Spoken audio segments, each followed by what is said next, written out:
Hello, hello, hey, good morning, everybody.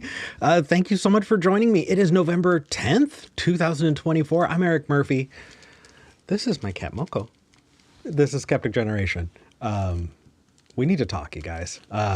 Please be patient. My cat is desperate to play, so I'm doing my best to keep her active. But, hey, y'all. So, let's get right into the meat of it. I was worried about what kind of episode I wanted today to be. There are some big things that happened this week, and I know we have an international audience, but I feel like it's important to talk a little bit about what happened. Election week was this week, and as everyone knows, it is, the Trump won the presidency again. Oh, YouTube is just a black screen right now. Oh, all right, YouTube. Can you hear me at least? Let's start with that. Okay. All right, so I can be heard. I just cannot be seen. So let me see how I can fix that. Give me just one moment, everybody. Thank you for your patience. Let's see. Let's see if that adjusts or fixes anything.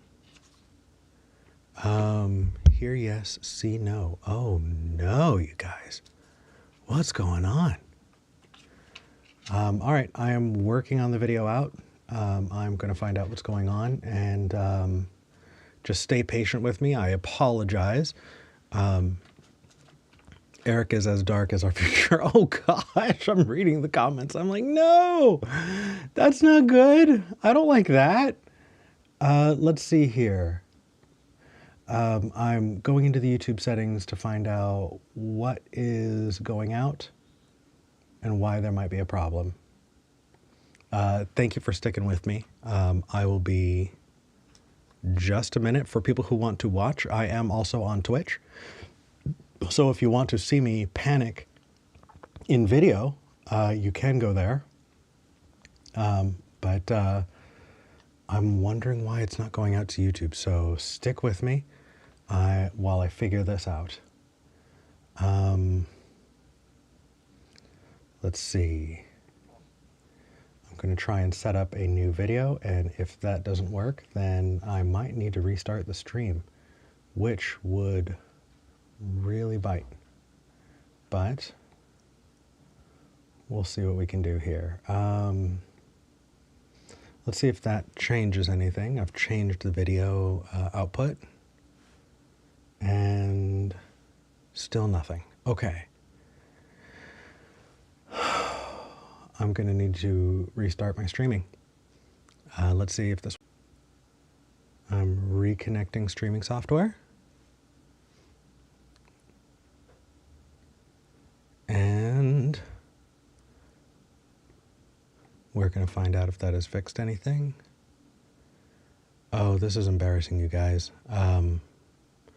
Thank you for your patience. I have no idea why there's an issue. But I'm working it out.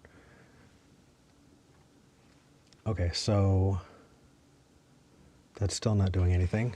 All right, we are checking to see if this is going to fix it. Okay, yes! Hey everybody, let's get that intro back up, and we're just going to pretend like we didn't spend 5 minutes trying to do video stuff, and we'll roll right into it.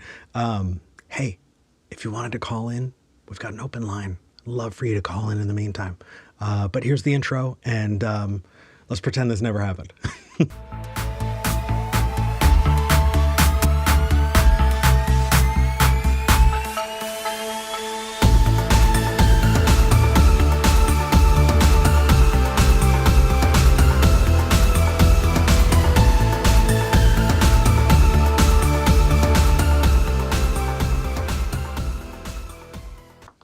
All right. right. Hey, everybody. Thank you so much for joining me. If you are watching this live, you know that there was a massive technical issue and the show needed to go on late. So everybody who's watching live, thank you so much for your patience. I really, really appreciate it. Hello again. Welcome to the show. Now that you can see and hear me and everything is looking good, I'm Eric Murphy. This is Skeptic Generation. And we need to talk, everybody. We need to have a serious talk. We had election day was this last week, and Donald Trump won the presidency for a second time. We have an international audience, and so I needed to weigh the fact that, you know, people are watching from all over the place with the fact that it is a conversation that we need to have. And so for those who are watching internationally, I am definitely going to be interested in the international takes on it and all of that. So stick around, call in if you want to. As always, things are toll free. And as always, we do talk about philosophy. We do talk about religion. It's not just politics usually. If you want to call in about any of those topics, I'd be happy to take your call. I definitely recognize that this is going to be an episode that probably not a lot of people are going to want to call in about. So I could definitely use the help, guys. Let me put the phone number up there. I know that it's running on the lower third, but it is good to have the graphic up. So let me toss it up here. 412-SKEPGEN. That's 412-753-7436. Or you can go online and, well, you're watching online. So you're already online. You can open up a tab and go to tiny.cc/SKEPGEN. That's tiny.cc/SKEPGEN. Either way, it is paid for by the show, toll free. Call in. We have a call screener who is waiting to talk to you. And I would love for this to be a conversation and not a monologue. That said, it's time. It's time. We've worried and we've talked about it, and to a degree, we know what to do. You know what to do. But if you don't, let's go over it. No single person is going to be able to make the kind of large changes that we want to see. There's a Supreme Court that is gonna get more conservative. We have a presidency that is going to get rough. We have a House and Senate that, even if the Democrats take any lead anywhere in there, it's going to be, well, it's easy to be fatalistic here, you guys. But that's why you're needed. Don't check out. Stay here. You have work to do. For people who are watching internationally, or people who are in other parts of the country who are not from places like Texas, where I moved from, I hear a lot of the time, oh, those people were in Georgia, Louisiana, Florida, Texas, the policies that are getting enacted against people there. Well, just leave. Well, it is crazy expensive to leave. It took a lot of saving, and I am very, very lucky and privileged to have had the opportunity to move from Texas to another part of the country. And other people don't have that opportunity. They might love where they're at. They might love their neighbors. They might be tied in for a million different reasons. They could be tied in because it's the only place, right, where they have a stable job that they can support themselves and their family. They might have kids that are going to school there. They might have relatives who are sick, old, or whatever the case is, people that they need to be there for, need to be close by. For a million and one reasons, people can't always go where they want to be or where they're going to be safe.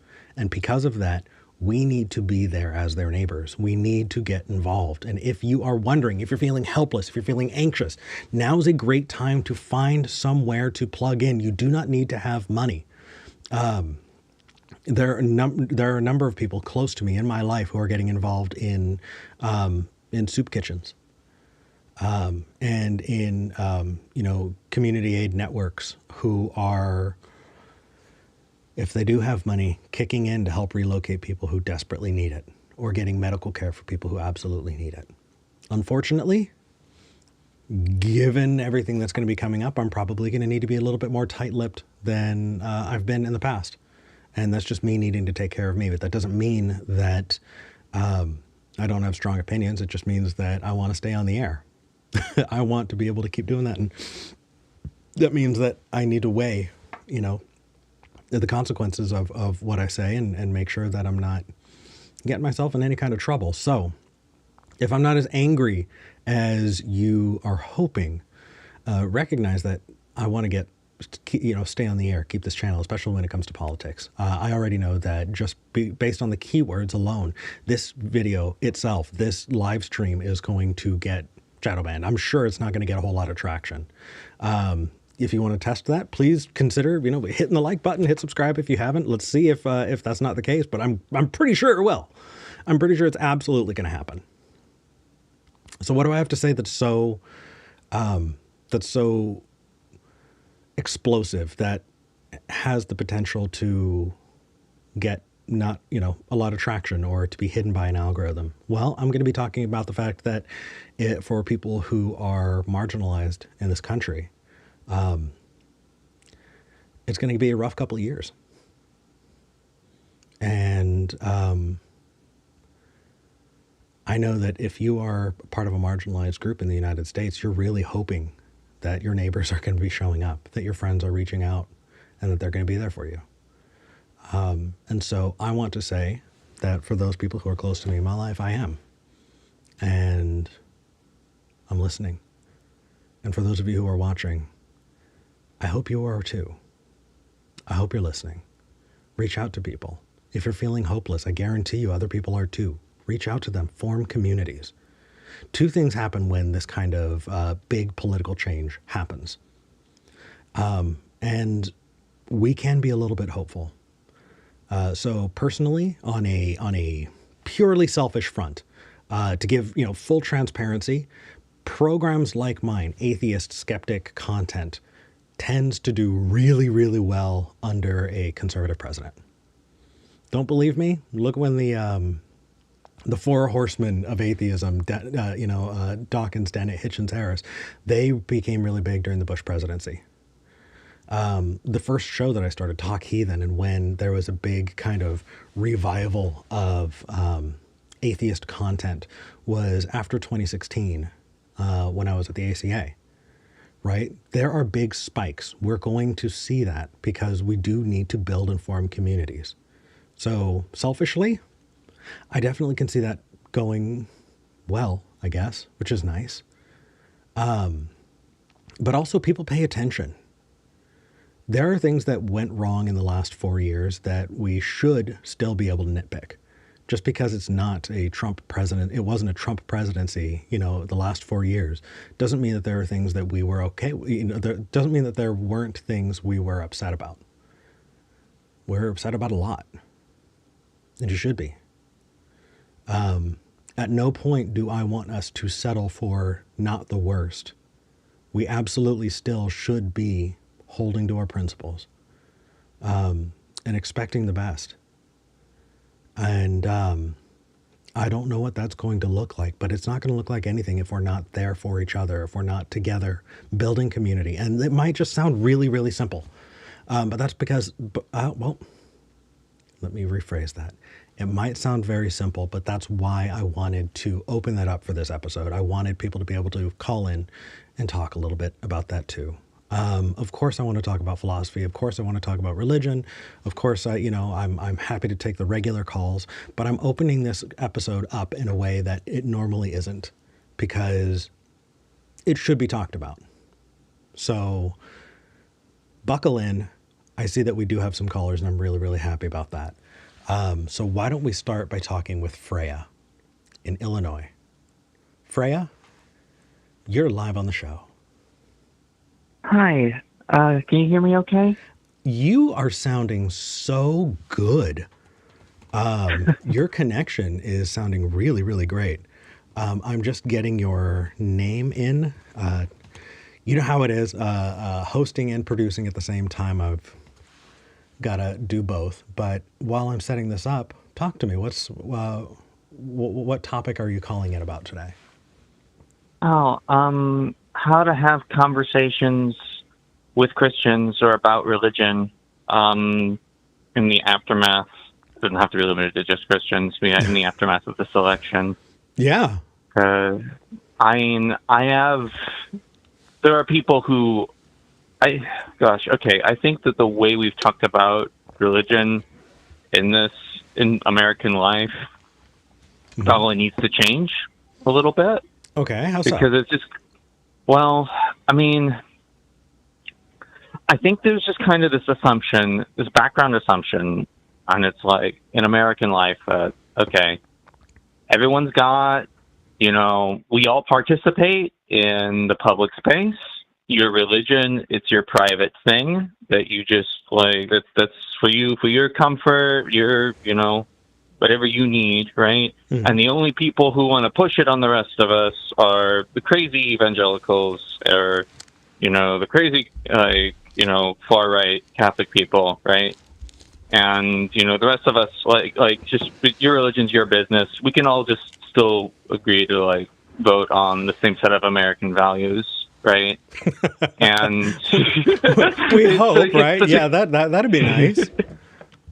Well, I honestly, Eric, I think that with the rapid secularization of this country, I don't think that's true anymore. We really just need to take that and throw it in the trash. It's over, right? So, not... Go ahead. No, it's okay. I just want to clarify. Are you saying that the rapid secularization of this country is over? No, I'm saying that we're getting the boomerang effect right now, especially after COVID. I think that people are moving in the back, part of that backlash Absolutely. is going to be, it's not necessarily that it's just, I think it's just the way we're having the conversation, right? Because I think anyone who comes from a deeply read, deeply Christian part of the country already knows what I'm talking about. I think I'm talking more to the people in blue cities who had that model of the world, right? Yeah. I really do think that's over.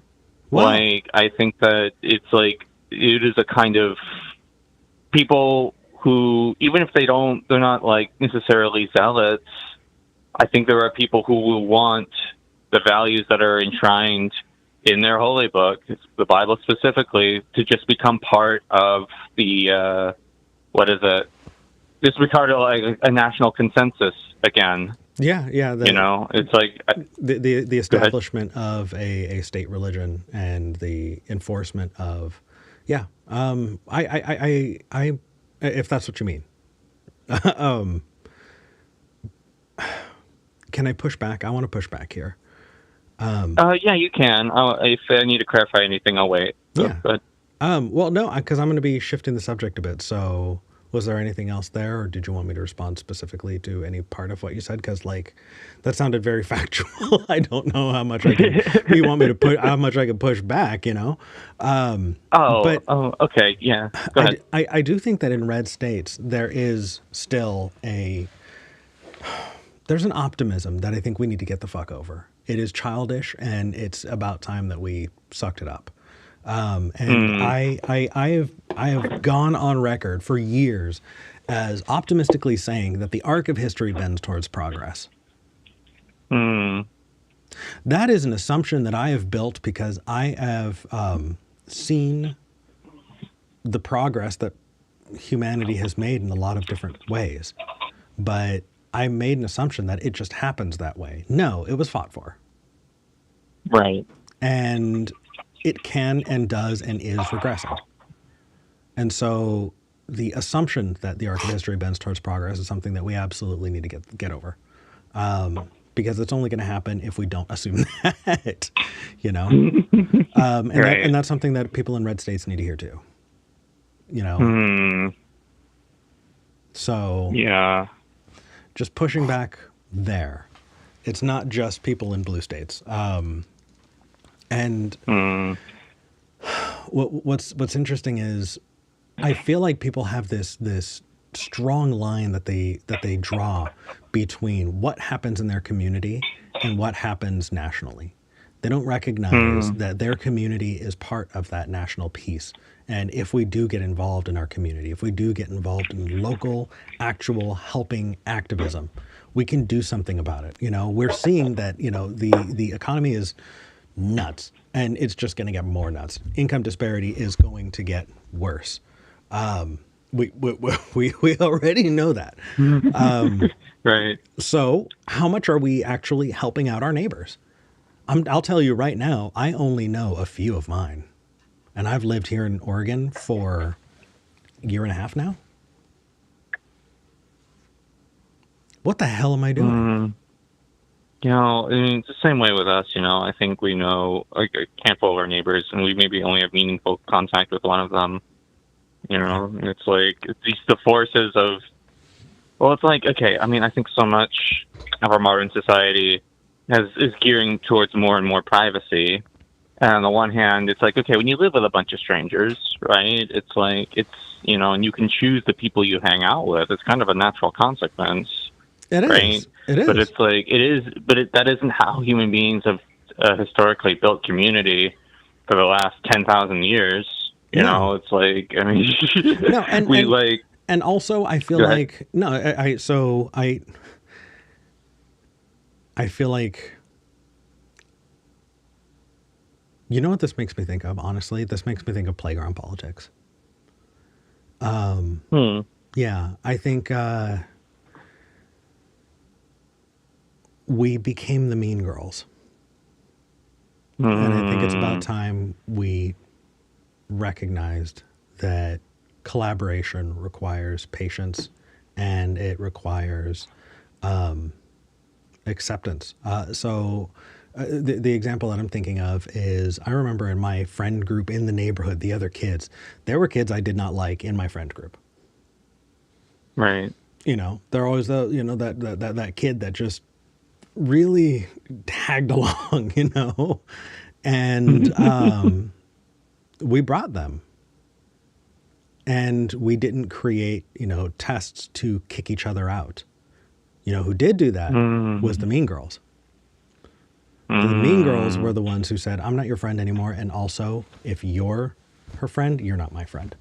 Our entire group is going to be kicking you out. We need to find ways to collaborate.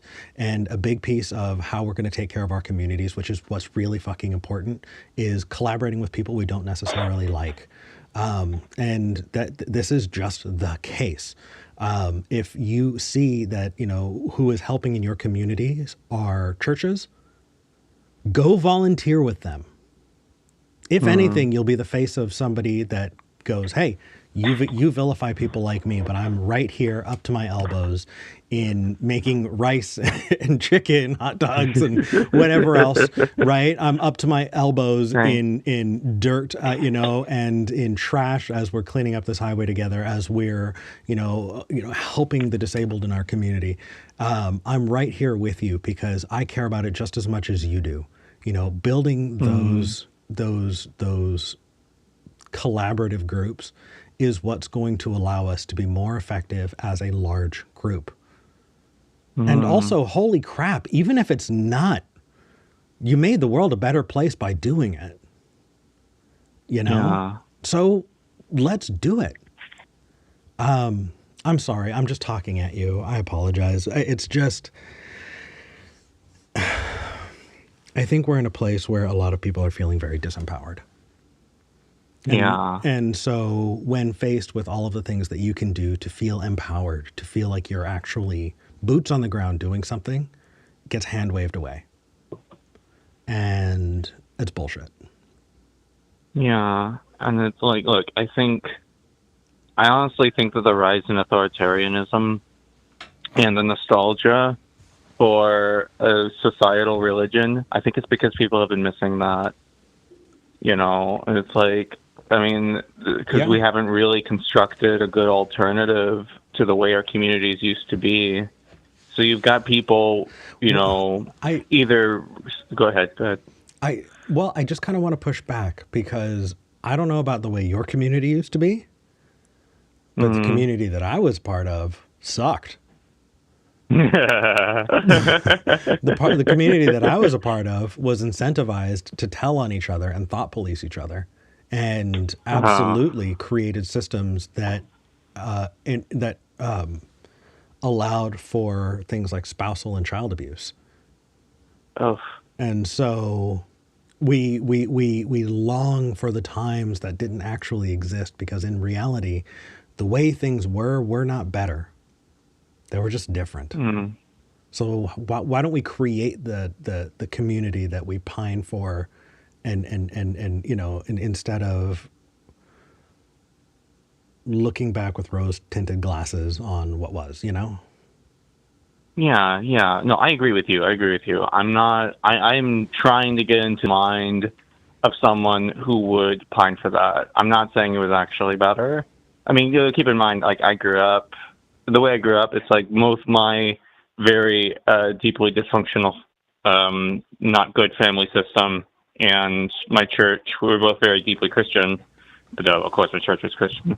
But anyways, like I mean, it was like for a while the church was a safe haven from my family because as dysfunctional as it was the less Yeah. dysfunctional Oh, I'm option. glad you But had I that. mean, yeah. But I think what I'm trying to say is, I don't know. It's like I think people want the kind of community feeling, but Hmm. it's like they're going about it in a very authoritarian, traditionalist way. It's like, okay, you weirdos want to do things like, change your gender and marry someone of the same sex or have multiple partners. Like, okay, fine, you're going to be left behind by our brand new super Christian system that's going to return us to the golden age of America, Yep. or we're going to actively antagonize you for it, right? And it's Yeah. like I'm seeing, like, if we go back to like the 1970s. I'm sorry, this conversation's getting No, a it's little. okay. I mean, I'm gonna try and wrap it all together soon, but I want you to go ahead and finish what you're saying. okay. So I mean, when I think about when we refer, the concept of the gay community or the black community or the like all of those, I think the idea of those communities were made up of like little communities that existed in the like brick and mortar real world, Mhm. right? I mean, you had mostly gay neighborhoods where people like okay were like or neighborhoods that through engineering or through like self selection were like majority black, Yeah. right? So you have like people were around each other and doing business with each other, just like in a real flesh and blood community. And I think that community has become a lot more diluted now, and it's like now it's more like okay, there are these places that are historically have been that way, but our community is all on the internet. Well, it's Yeah. not such a bad thing. It's like it makes it a lot more.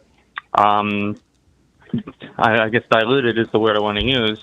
Because like Well, okay, I mean we funny, yeah. no, that's Go a ahead. really, really interesting point. The really shitty thing about it is that there is no like. It's making me think of West Hollywood. It's making me think of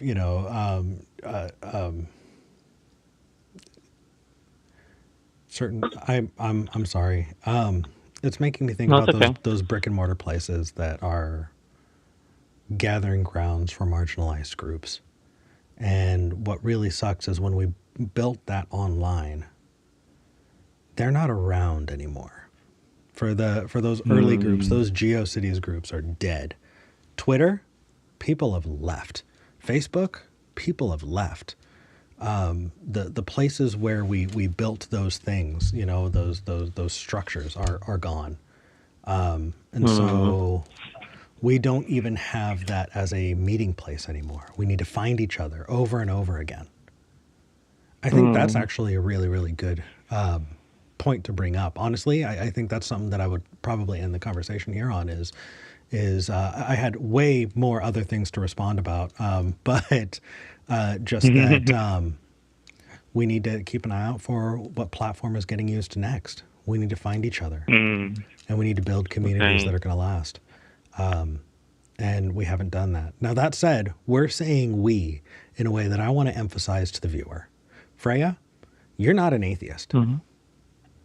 Well, I'm a deist. I'm a non-religious, not quite believer, but But you, but yeah, not a hardcore atheist. no, we definitely have disagreements. You've called in before. We've had other conversations.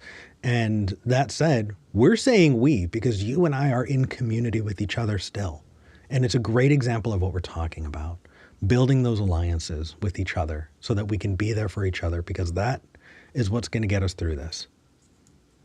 Yeah. Oh, thank you. And yeah, I appreciate everything you've said. I appreciate you, Freya. Thank you so much for calling in. Yeah, no problem. I look forward to listening to the rest. I do too. I hope. Take care of yourself. You too. Bye-bye. Bye. I feel like, going through and editing and doing descriptions for episodes, I realize that I have been, it has almost been a catchphrase for me lately is I end the call and go, oh, what a sweetheart. But like, what an amazing community. If anything, this is definitely, I feel like it's frustrating, and we're airing those frustrations, those grievances together. And we're talking about it, we're sharing, and we're giving each other comfort. And if anything, the funny thing is I was not, for some reason, I wasn't expecting it. I was expecting it to be more stressful, and it might still be, but so far, so good. I want to keep going, though. We have more callers than I realized we were going to have, and I love it. It's amazing. If you want to call in, please do. I would much rather have a huge list of callers, people we can talk to, so we can really get into the meat and the juiciness of it, not make it last longer than it needs to, and keep going. So if you were wondering, yeah. All right, let's move on and talk to Austin in Maryland. Austin, you're live on the show. Hey, how you doing? Hey, well, as good as can be expected. How about you? Eric, it's been a week.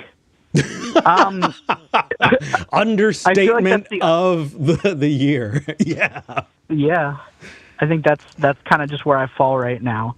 Yeah. I'm trying to use humor when appropriate, I think, maybe. Yeah, absolutely.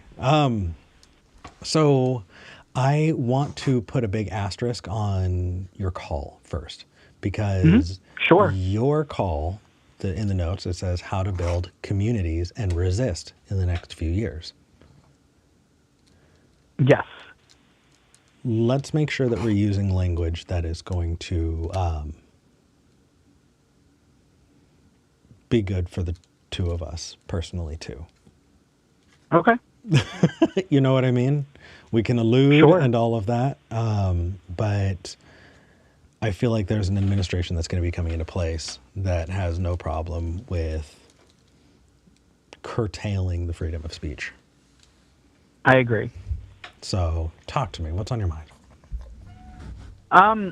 So I think I'm just thinking back to, the first time I called Skeptic Generation a couple of years ago, I think it might have been between 1.5 and 2 years ago, was talking about nonviolent resistance and how best to utilize that.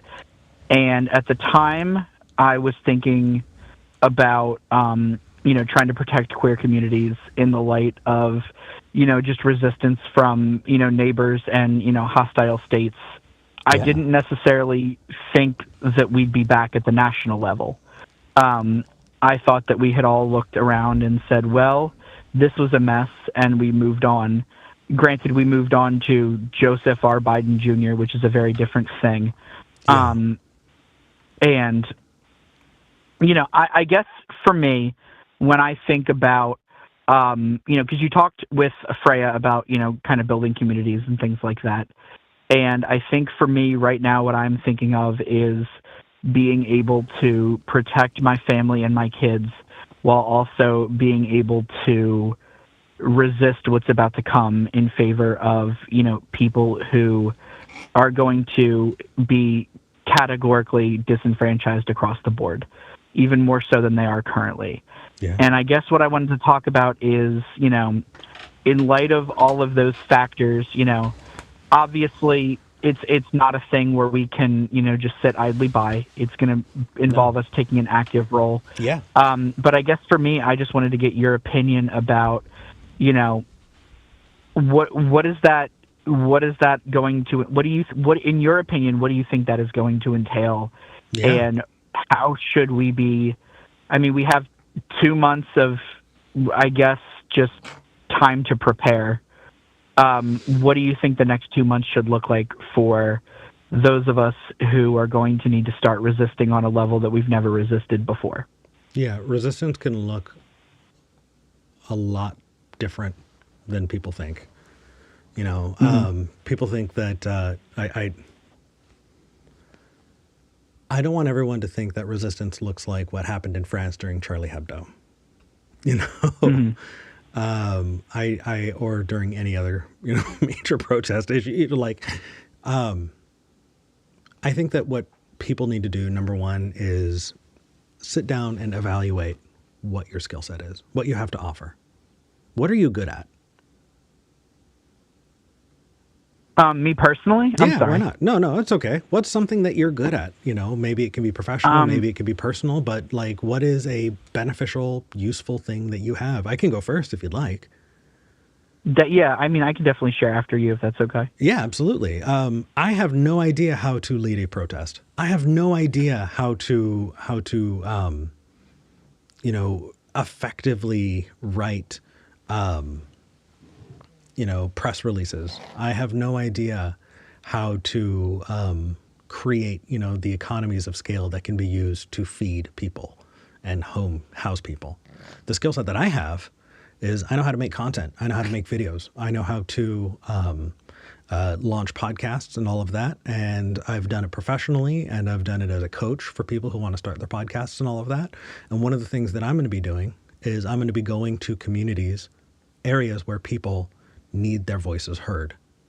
And I'm going to be offering my services for free. I'm going to say, hey, the world needs your voice right now. And I'm going to help them. I'm going to do it locally. It's not just going to be online. I'm not necessarily interested. We are building community, and we are here for each other. And this is true. And we need to expand that community. I'm going to be reaching out locally. I'm going to find local groups of people, and I'm going to say, hey, I have a recording studio. I have the software and the know-how to launch a podcast, launch a YouTube channel, and I have the skill to be able to teach how to edit. So that's what I'm going to do, because that's what I'm good at. It's something I know, and it's something that is going to be useful. Talking to V, my partner, V can write like nobody's business. They can sit down and hammer out in an hour the kind of article that you want to read over and over again for a month. Just incredible mind. And encouraging them, I don't think I need to encourage them at all, but just getting active and writing is something I think they can do. They have a lot of other skills too, but what are skills that you have that you can offer? So you and I have talked before. I guess I'm an educator. I'm a former special education teacher. Mm-hmm. And I think previously, and I think this is where I'm kind of having a little bit of a hang up, truthfully. I think that previously my skill set was, making things digestible for kids, trying to reach them where they are and get them to make progress in their own learning, whatever that might look like. And I think that while my career is a valuable thing and is going to continue to be something valuable, I don't know, and I guess this is kind of my hesitation, I don't know that how those skills translate into helping people survive a terrible time. And I don't know whether that's maybe trying to work with more adults and adult education and things like that, in terms of some of these things. But I think my big thing is just figuring out where I fit best so that I can help. I don't want to just sit there and not help while people around me are suffering. Yeah. I want to be able to help, and I keep saying the word help, but I think that's still a valuable thing. Yeah. Yeah. I don't think that there's any other way to get through this other than I think that there's a lot to think about when it comes to people like Fred Rogers, but the idea of looking to the helpers, I think, is still valuable. And I mean, not to go down that path, but I think that that's a valuable thing, and that's something I want to do. But I'm kind of stuck in this area where I don't know how to do that or what to offer, and I think that I appreciate what you and V are bringing to the table, and I'm still thinking that I'm trying to fumble around and figure out for the next 2 months, because I guess in my head it's I forget exactly when Inauguration Day, but January whatever, I need to be ready to go. No, you can start right now. So if you think like there are so many places to go with that, I when it comes to being an educator, I feel like it's a special case when it comes to special ed, because it is a more specialized thing. And if that skill set you're not is something you're not feeling is where you want to be, putting that energy when it comes to this kind of thing. Can you think of any local groups that are doing the kind of work that you're seeing? Maybe helping the homeless, maybe there's a Planned Parenthood, maybe there's a, local clinic, or there's a local chapter of a ACLU, or,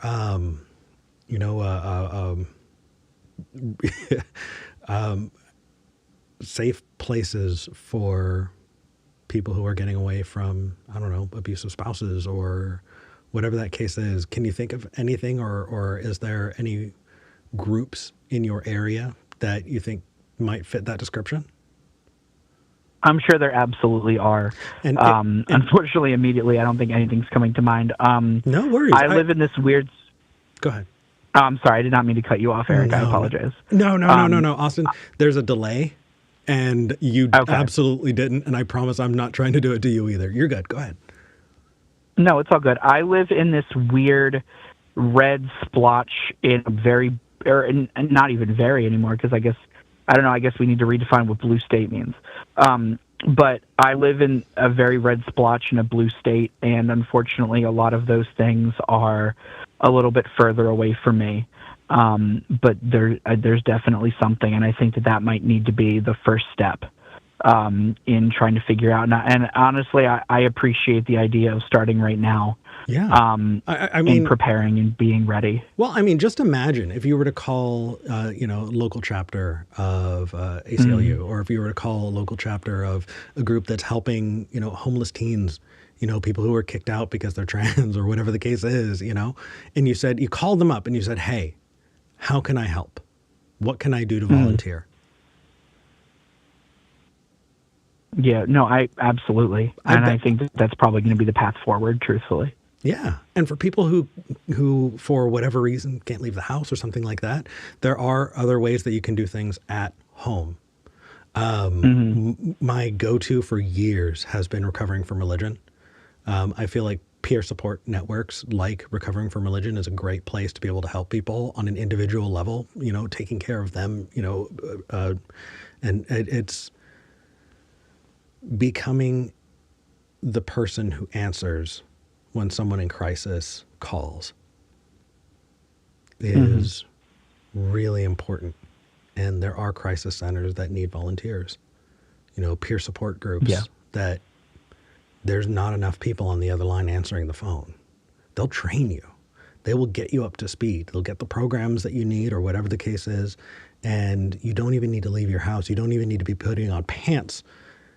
And you could be putting that energy in. I had a friendly argument with somebody a few weeks ago. This was before the election.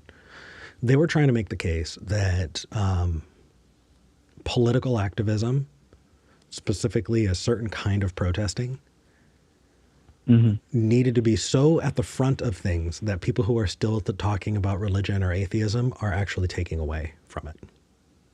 That we all need to be putting things... Interesting. Yeah, that we need to put... Interesting. That we need to put everything down so that we can focus on that specific kind of atheism.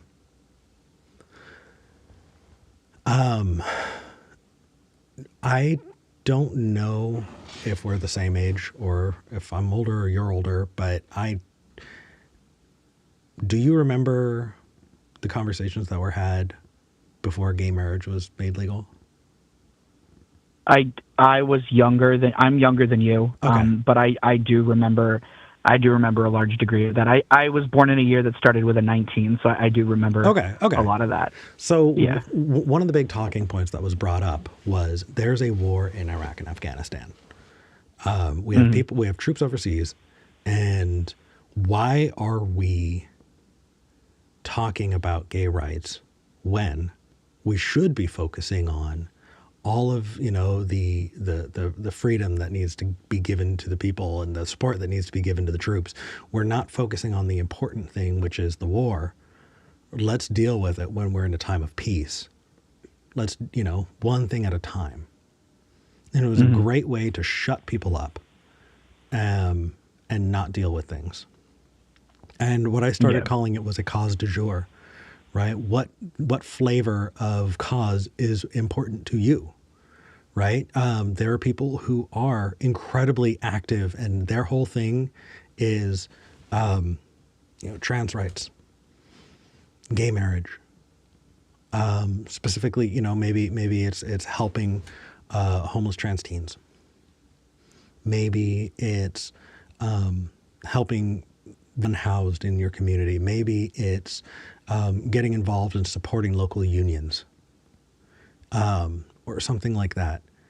It's going to take all of us in all of the places where we're feeling that pull. I think that we shouldn't be canceling each other out or saying, oh, you're taking away from my cause, because it's not a zero-sum game. The fact is, more people voted in the last election than this one. We weren't fighting over the same number of voters, because not the same number of voters showed up. So we're not fighting over the same number of volunteers. The question is, are we motivating enough people to volunteer? Because if we're motivating enough people to volunteer, we'll get more people volunteering than would otherwise. So instead of trying to find the thing that, needs to take precedence over everything else, find where you're needed, find where the help can be put, and put it there. Find what's going to bring you joy, bring you comfort, make you feel like you're making a difference, and hope that doing so will encourage other people to find places where they can get involved too. I was reading in the live chat. Somebody said, hey, no offense to Forrest Valkai, but, Eric's actually my favorite. This is not a zero-sum game. Forrest seems like a great guy. I haven't actually talked to him before, which is weird. I've talked to most people in the, atheist creator space. But Forrest seems like an absolute sweetheart, both in front of and away from the camera. Awesome. It's not a zero-sum game. Being a fan of one does not remove or take away from or lessen the other. There's not enough atheist content to fill 24 hours in a day, 7 days in a week, even if you watched every atheist content creator. If that's the case, there's no competition yet. So in the political activism space, right? If there are very few communities that have too much support when it comes to helping the needy, just get involved, find where it's useful. Yeah. But I appreciate it. Thank you. I think this was maybe a little bit more of a form of group processing, but I certainly appreciate it. Honestly, I think that is a big reason why I'm doing this, because everybody who's watching is getting that too. I was talking to someone who, personally, who wanted to get active. They went to a local group. They said, hey, where is their need? And they were told, we need people to sling a spoon to cook hundreds of pounds of rice. The person I was talking to is not a chef. They're like, I don't know how to do that. And the organization said, we'll teach you. We just don't have enough human hands. And so they're now cooking rice on their days off and on their weekends or in the evenings, because that's where it was needed. So even if you don't think you've got a skill set that you can contribute, just reaching out and saying, what help do you need? How can I help? They'll put you to work. Yeah. Yeah. Another big piece of it that not everybody talks about, that I feel like, Austin, speaking uniquely to you before you go, is Maslow's hierarchy of needs. That... Oh, now you're speaking my language. Now I'm speaking your language, yeah. So we can't expect a kid to show up to school and pay attention if they are not eating at home. Right? Like, Absolutely. a kid's going to be failing no matter how smart they are, no matter how much they're wanting to pay attention, if their tummy's rumbling because they didn't get breakfast and they're not going to get dinner when they get home. A kid is not going to be able to focus if they're wearing clothes that don't fit anymore, or they're not able to shower because there's not running water at home. A kid is not going to be able to think about and focus on the person, the teenager, the adult that they're going to grow into if they don't feel like they are able to make secure and social interactions, right? They need to make friends. They need to grow that way. Self-actualization, the top of that hierarchy, becoming your best self and developing you only comes when your base needs are met. And so we're arguing about high-level things, but that comes with the implication that everyone's base needs are met. It could be that where there was a lack of turnout, because people are worrying about what's going on day to day. I think that's a big piece of why I'm pushing for community support, even in ways that don't seem like they're related. Because if we can meet each other's needs, then we can help people self-actualize.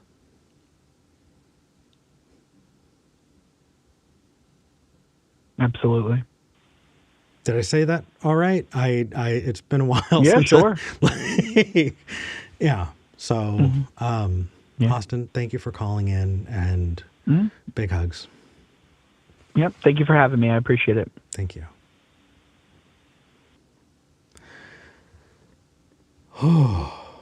All right. Hopefully I didn't skewer Maslow's hierarchy, but yeah, I think that was it. All right. Ooh, Danny D in North Carolina wanting to talk about workers' rights. Danny D, how's it going? Oh, it's going fairly well. Hope things are going okay for you. Doing really well. I'm just getting your information in the lower third. While I do so, talk to me. What's on your mind? All right, so I work in the HVAC field. I do heating and air. Oh, cool. Okay. And back in August, I was going up into a customer's attic. Well, landlords aren't the best about keeping things maintained. No. So I got to the top of the attic ladder, and it completely separated from the wall. Oh, shit. I fell 8 feet. I landed on my feet, but I blew out my right ACL. Oh, fuck. That had to hurt. Oh, God. I was laying on the floor for about 30 minutes, and the customer kept asking me if I needed help getting up, and I'm like, just don't touch me. So my company at first wanted me to go home and just kind of see how I felt. Yeah. So I just told them, yeah, I'm going to go home. Don't worry about that. I went home. I was already covered in mud because it was raining that day, but I went home, changed, and went straight to urgent care. They took x-rays, didn't find anything, so I had to go to an orthopedic doctor the next week. They finally got me in for an MRI to find out that my ACL was torn, and I tore up some of the, I think, meniscus around it.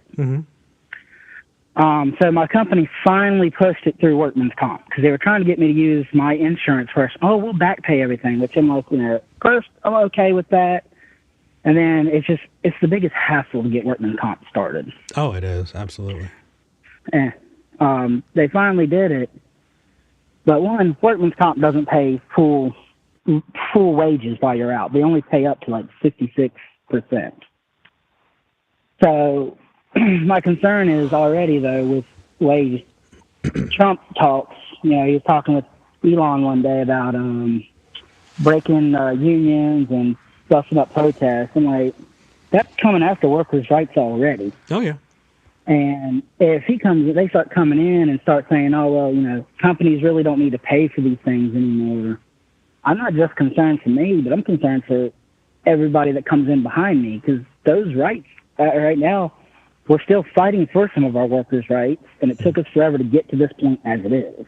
Absolutely. And it's just crazy to me that someone can come in and just basically demolish all of it, and nothing. There's really nothing that we can truly do until elections come around. That's bullshit, Danny. That is absolute bullshit. I mean, we can, we can protest. Well, and here's the But- thing. No, it's okay. I feel very strongly about this, and I'm trying to make sure that I am being good in the way I talk about it. And I think the best way that I can say it is unions were formed through a very specific kind of action. And if workers' rights are being taken away, a lot of times they were given because those employers were afraid. They were afraid that they were not going to have a factory or a factory filled with workers who were going to make the product that was going to make them money. And the assumption that is done on elections. Elections are what you do when you have a functioning union that is being taken seriously and respected. And if it is not being taken seriously and respected, the union has a lot of tools at their disposal that they need to blow the dust off those books and look in history and find out exactly what it took for them to get the rights that they fought for. Because if people are forgetting that, then they need to be fought for again. I agree with you. The problem kind of with my field is, I think trades in general, because not just HVAC, it's carpentry, plumbing, electrician. Right. They lean very heavy Republican. So the moment you start talking to them about unions, unless they're in the northern states, they are just like the biggest anti-union people you can find. You think, you would think. And the funny thing is I think it is our generation thing. Because if you go to, rural Appalachia, and you talk to old miners, those guys are as hard union as you can imagine. If you talk to old steel workers, you would be amazed. I feel like it's their children who grew up not having to fight like they did that took that for granted. But I think that it's going to need to affect their pocketbooks. I think they're going to need to see it. And when that time comes, they're going to say, what can we do? And that's where someone like you says, here's what we do. Find out how you can support that your local unions so that when it is time, they're more ready. If there's volunteer work that you can do, if there's something that you can do, right, help them prepare, because there's going to be a big influx of pissed off people at some point soon. And are they going to be able to handle it, Oh, yeah. Well, the other thing, too, is with him talking about the tariffs. Yeah.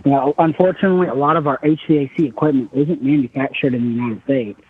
What was it, back in, was it 60s or 70s? They would build Jeeps like 90% outside of the country, put the bumper on it, and then say made in America to avoid certain charges. My years might be off, but I distinctly remember that, reading that in history at one point. But my concern, too, is, with the HVAC field, if he starts throwing 20, 30, 40% tariffs and stuff, which I'm hopefully, Republicans are smart enough to say, no. That's going to end up costing a lot of jobs, not just in my industry, but plumbing, the electrical industry, because a lot of our stuff isn't made here anymore. No. Trump gave carriers that big old tax cut and all the benefits. They still shut down most of the factory and moved it to, was it Mexico? Yeah. Well, it depends on which industry, but yeah. I think that what we're going to find is it feels like the United States has been fighting a major shift that is getting here. Let me think of a different way to say this. I'm going to use the UK as an example. So the UK during the Industrial Revolution was a factory place filled with factories with people making mass amounts of product. And being a factory worker was a very, very common job to have. Over time, that factory work left the UK And a lot of that factory work is being done in other countries. And so what happened to the UK, right? They didn't die out. What they did is they specialized and they found other skills that had market value, and they leaned into those skills. I think HVAC is one of those skills that is always going to be needed. HVAC itself, right? Like the hands-on job, going into people's houses and do that can't get farmed out to another country. But the tools you work with can, right? That can definitely skyrocket the price because, whatever supplies that you need, if that goes up, yeah, it's going to need to go up. But you're not a factory worker, right? Yeah. Sorry, I'm mute because my neighbors are shooting apparently, and I don't want that on y'all's program because I don't want you to get in trouble for it. Danny, that is so if it takes 10 amazing. minutes, No worries. I'm just muting.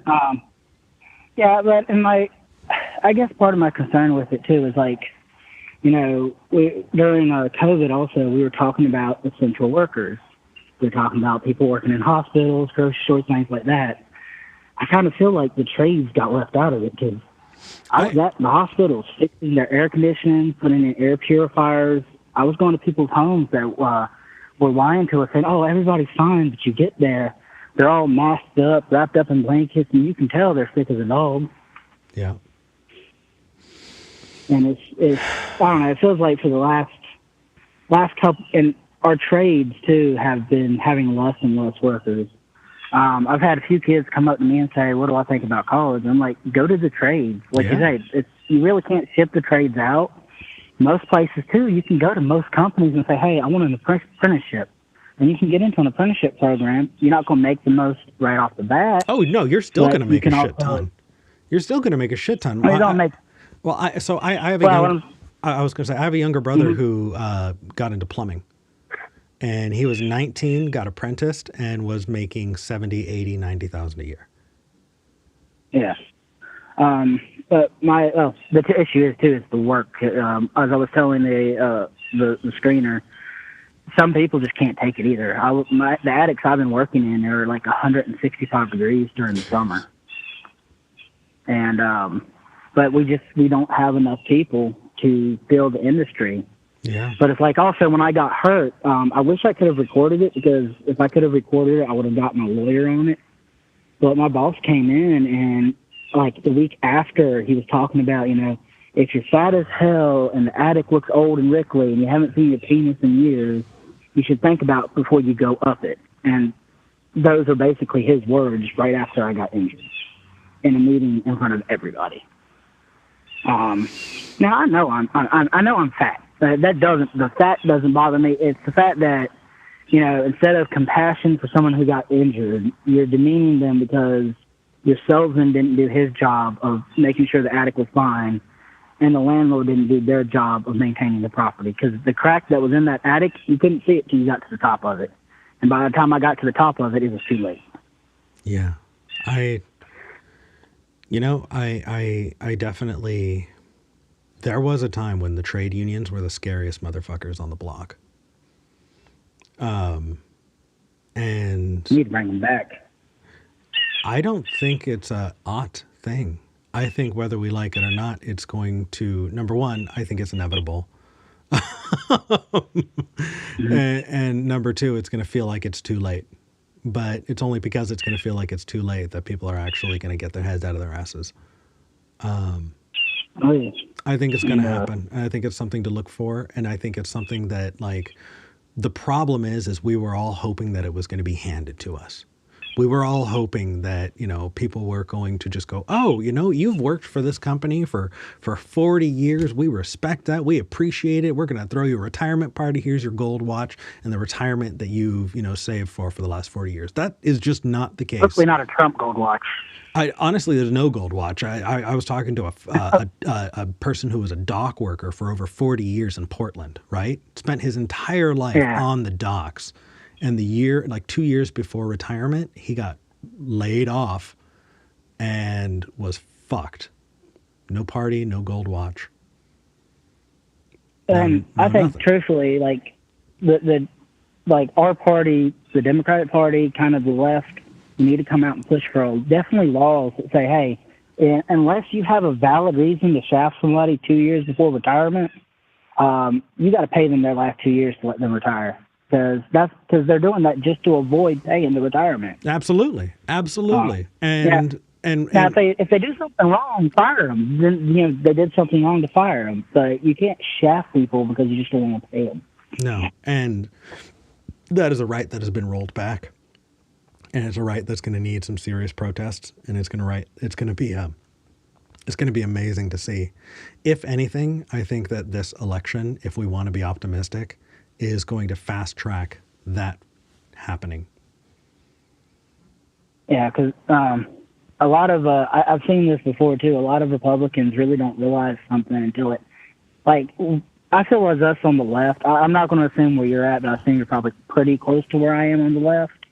I think we should have like universal health care, things like that. But I look at it like, okay, if I got to pay more taxes to make sure James down the street doesn't go into the homeless shelter because he has cancer, I'm fine with that. But a lot of Republicans don't see that until it happens to them. Yeah. I was like, what was it? Mrs. Reagan was against gay marriage until someone that was in her family came out. Mm-hmm. She was against weed until I think Ronnie got glaucoma and things like that. Until things happen to them, they're against it. But once it happens to them, they're like, oh, well, we need to support it now. Well, and I think the big piece here is, I know I have a lot of people that are waiting on the line, but I'm really having fun talking to you, Danny. I feel like there's a piece there that moves past politics, and it gets directly into economics. We're sold on this idea that there is a zero-sum game, that there's a limited amount of resources that you need to compete with your neighbor for. That's why people aren't, supporting things like universal health care, because they're like, where are we going to get the money? The fact is, I don't think it's individual taxes that would pay for that. I think that if the trillion-dollar corporations that are here paid only as much as we are paying in our taxes, we would be able to afford things like universal health care. We're not having the conversation that needs to be had about fairly taxing massive corporations. And I don't think we're going to get to be able to have that conversation in the next 4 years. What instead we need to do is, let's focus on building each other up. Let's focus on strengthening the unions. Let's focus on showing people how to protest. Let's focus on showing people how to, create how to do a walkout, how to, respect the picket line, how to support each other so people don't feel like they're economically forced to become scabs. Because if we can build that up in the next 4 years, then we can have the larger conversation after that. Let's build this community now. Yeah, and it's I'm pretty sure you've seen the old meme of where there's the boss, there's the white guy, and I think it's the black guy at the table. The boss has this giant plate of cookies behind him and says, hey, you need to watch out. The other guy's going to take your one cookie. And we don't realize it's, my opinion, the corporate overlords are the ones destroying us all and making everybody the other instead of us focusing on them. And making it a political issue instead of a economic issue. We're arguing about politics when the fact is that that's an economic thing. But Danny, that said, I'm really glad you called in. Sending hugs and thank you. Yeah, I appreciate you letting me get some stuff off my chest. I do appreciate that. Absolutely. I think it's been cathartic for all of us. Yes, sir. Well, you have a good rest of your weekend, and I'm going to go try to play with my son a little bit. I've been trying to play with him more, but with my knee and my stuff, good, Dad. Hey, understood. But try to do what I can. All right. Take care, brother. You too, man. Have a good one. Thank you. All right. If Danny can try to play with his son with a serious injury, what's your excuse? Don't say I don't have kids. If you got a pet, go give your pet some love. You're watching a show. You're not doing anything else. Go pet your cat. All right. Let's talk to Connor in Texas next. Connor, you're live on the show. Hey, Eric, how's it going? As good as can be expected. How about you? Pretty good. I mean, I'm driving over to my parents' place. We're having my younger brother's birthday today, so. Yeah, well, make sure you drive safe. I don't want to distract you here. Don't worry. You're on speaker. I'm not holding my phone. Good. All right. What do you want to talk about? Well, just maybe talk about like how moving forward as individuals we should discuss politics, or rather, how not to. Go ahead. So what I've been seeing and what I've been doing in my own personal life for the last several years, well, better part of a decade, is people tend to get politics melded into their own identity. Yeah. And so when you discuss stuff like politicians, whether in a positive or negative way, political parties, political ideologies, as just like the label of like whatever they are, then people will, because the brain, when it feels like its identity is being attacked, the pain center of the brain acts up. Yeah. So once you start going down that direction, people will just shut down on you. And so for the last few election cycles, whenever someone asks me, hey, who are you voting for? I just tell them, I have a religious ban on talking politics, but we can talk policies, and we can go down that, because when you look at study after study, the majority, if not super majority of Americans tend to agree on policies. They just assume a different label, person to person. Yeah. So, and bouncing off of that, I do have some good news you might like from election night. Oh, fucking please. What's up? So this is about ballot measures across the state. So we can start with the one that had the best night. Several states, regardless of where you would say they are majorly on the political spectrum, several of them voted in favor of pro-choice measures and putting them into their constitutions, state constitutions. There were some other states, they repealed same-sex marriage bans in their constitutions. I think they think they're preparing for something that might come up in the Supreme Court or whatever. And specifically, the states of Alaska, Missouri, and I believe Nebraska all voted for a $15 minimum wage in the next 2 years, along with no less than 5 days of mandated paid sick time to be provided by employers. Good. I'm really happy to hear that. I think we both agree that's not enough, but remotely, but it is something. So I really do appreciate that. Yeah, I do want to touch on what you were talking about before that, though. About saying, how to discuss politics, and saying, I don't discuss politics, I discuss policies.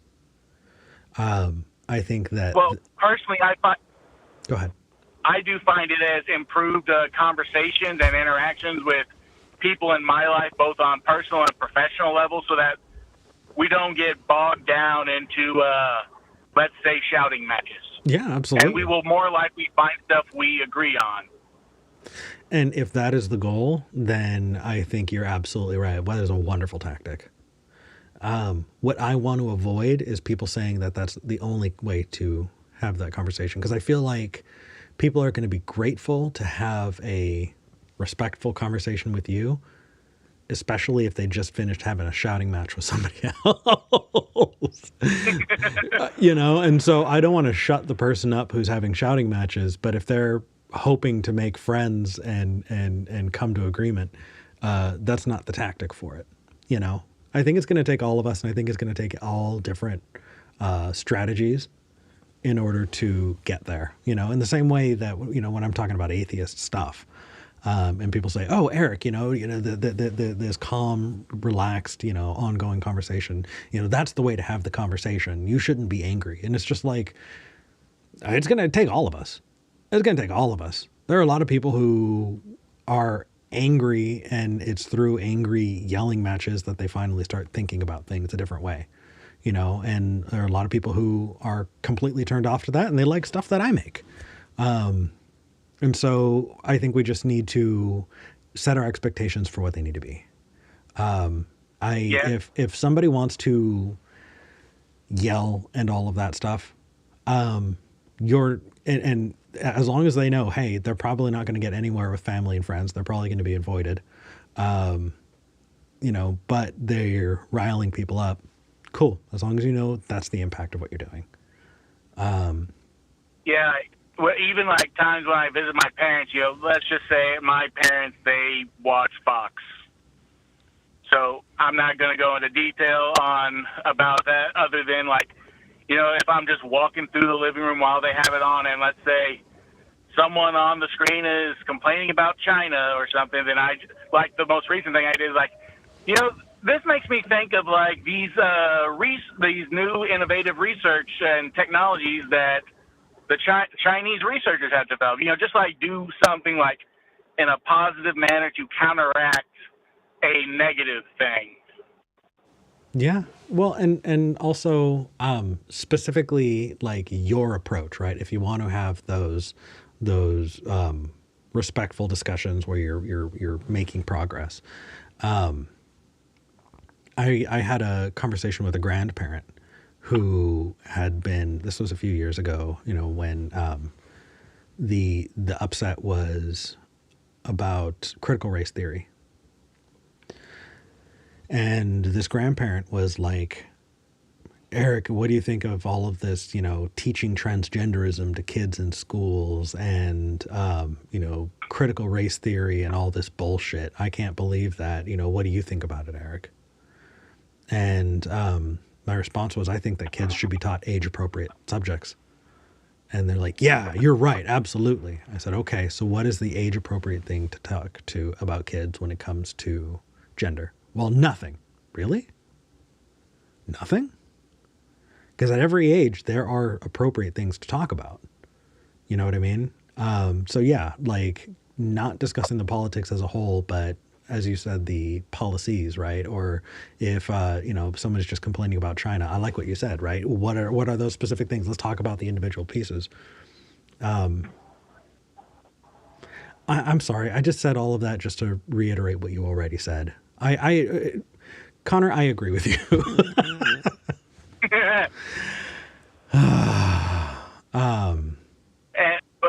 One last thing I wanted to bring up. Yeah. The stuff that affects us in our everyday lives is the local stuff. People have gotten into this issue of getting way too concerned. Like, yes, national and state level stuff affects us. But when you really look at it, like housing policy, crime policy, all that kind of stuff, it is done by individuals in the local municipal governments that are most effective towards us.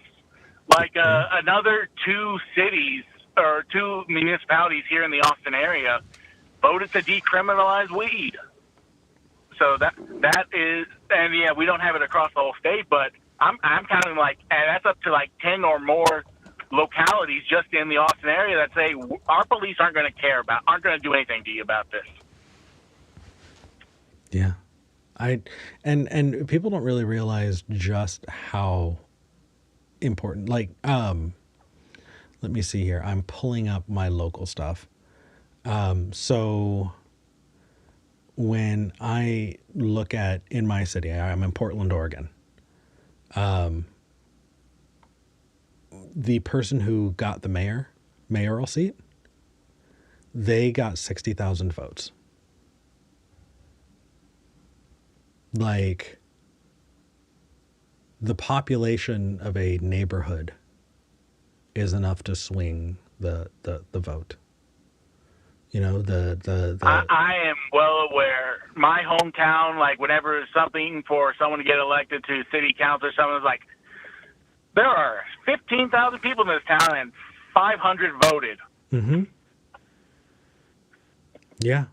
And one thing I did last year when there was a couple of seats up for election in my hometown, I started the hobby of citizen journalism to try and just like get in touch with the council members, the mayor, discuss like, hey, the questions have been raised about this thing y'all just passed at city council this month, or here's some stuff coming about your campaign that's a little questionable. Would you like to address this for the people? I try to avoid opinionating on this stuff and just like focus on like, here's what's being shown, here's what's being asked. Would you like to address this? It's kind of reporting. You know, I feel like that's an entire other topic, because no matter what, we're going to have biases, recognizing it and all. But like, I feel like I can get way down into the weeds on that one specifically. Well, it was also something I remembered because you were talking with someone else about getting involved with stuff in their community. Yeah. And so that is an option to get involved. And I was just posting stuff up to the one of the Facebook community pages for people to see. There were, of course, people didn't like what I was writing down. I mean, I even had a family member who I got into an argument, who called me up just to complain to me about it. But I had just as many people saying, we appreciate you giving us this information. So I feel like Facebook is not a great place to spend your time. I think it's an echo chamber where people use it right. Well, it's often a place where people go to get attaboys. Like the time. Well, it was the only thing I could think of to post something. I don't do this often enough for a Substack. Like I said, I'm doing it as a hobby. Well, but here's something that you can do, right? If you're collecting all of this information on these campaigns, find where you can share that like to other local groups. Find other people who can collaborate with that. Maybe that can be, local unions. Maybe that can be other local activist groups. But doing some boots on the ground. Yeah, there was one thing where I said like, if what this person is telling me is true, then I have to make sure they and the local newspaper get together to discuss this. Like, there was one of those things where I'm not going to make a good enough reach for this. No, but encouraging collaboration, finding ways for people to get together to share information is really, really important. I want to de-emphasize the online social media space part of it. I want to emphasize people getting involved physically in their community. You know what I mean? Like when I say that I'm offering up my services for people who are wanting to start podcasts and things like that, I'm not taking requests online. I'm going to the communities that need to have their voices heard physically here in my area and helping them. You know what I mean? Yep. Like, yeah, finding and creating spaces for collaboration, right? Helping people find each other or just getting information into the right hands is going to be incredibly important. And so I'm not trying to poo-poo the effort. I just want it to be as effective as possible. You know, there's so much misinformation that you need to fight on Facebook. But if you are in person, if you are there, just like you said, if you're at that, that city council meeting, getting involved with local groups, I think that's where you're going to get the most bang for your buck, especially if that's the effort that you're already putting in. You're going to get more return out of it for what you're already putting in. Right. Yeah.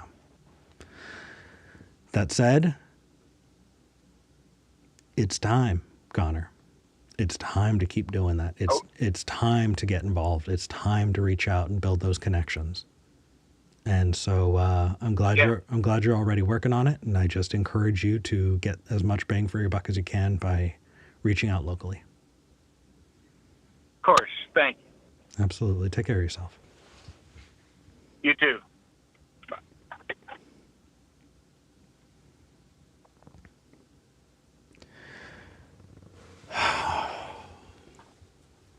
Yeah. It's interesting. The Facebook piece of it is so frustrating because I don't want people like Connor to lead with the fact that they're going to city council meetings and they're dealing with those things. That's what is valuable to me. That is something that I deeply respect. Getting into arguments, or doing that stuff on Facebook. It's not time for that anymore. I don't give a crap if people change and I'm not saying this is Connor, but just in general in regards to, the platform. I don't give a crap if you change your banner on your Facebook profile or on Twitter or on LinkedIn. I really don't care. If you're doing that performative crap and you're not getting involved, then you are way more interested in socially signaling that you want those attaboys. So do that kind of stuff. Do what Connor's doing. Get involved. Go to those city council meetings. Find those groups that need you. Because they do need you. It is time. All right. Moving on, I'm going to talk to one of my favorite people to flirt with, Atheopagan. You're live on the show. Hey. Amazing. How's it going?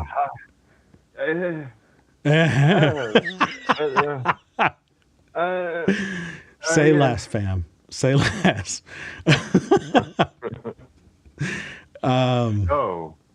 We're here. I wasn't expecting it. Were you? So I went through, for lack of a better term, a multiple bell curve place in emotions during this whole event. Oh, really? Basically, when I was like, Biden's gonna lose. This is bad. During the debate, and I was just like, yep, this is over. We're done. And then the whole thing with Harris happened. I was like, oh, this is great. And then I saw her basically going, yeah, everything's great now, and we need to change nothing. And I wouldn't have done nothing else different. Yeah. And I was like, well, never mind. Yeah, I definitely think that the establishment Democrats need to fucking retire because it's not that time anymore. It's not effective anymore. Nobody's paying their dues and getting their job because they checked all the boxes that didn't work for Hillary. The only reason it worked for Biden is because he was not Trump. I don't know about everybody else, but me, I voted for Biden because he wasn't Trump, not because he was Biden. Correct. Yeah. I mean, I think that's what most leftists are at right now. Just voting Democrat because we have no other fucking choice. Yeah. I think the biggest thing that my big hypothesis about all this is that as horrible as Trump is, what he does is that he says that he's going to make these drastic, wild changes. And what a lot of people see when they're working day to day and they're not getting anywhere and they're not, they're surviving, but they're not thriving, is that, well, the system isn't working for us, so we have to drastically change it. And when you have one person that says we're going to drastically change it, and a lot of people don't know what those changes would do, they would just see that change is going to happen. They go, yes, that looks better than what we're doing now because we're fucked. Yeah. And when the Democratic Party not only says let's stay the course, and to be fair, from one of my favorite shows, we are on paper doing better. Inflation's down. We're actually doing better than every one of our allies in the world. But when, you're going day to day and you don't feel those changes because, again, a lot of people think that I think a lot of people do think the president has a good economy lever that they need to just pull in the office.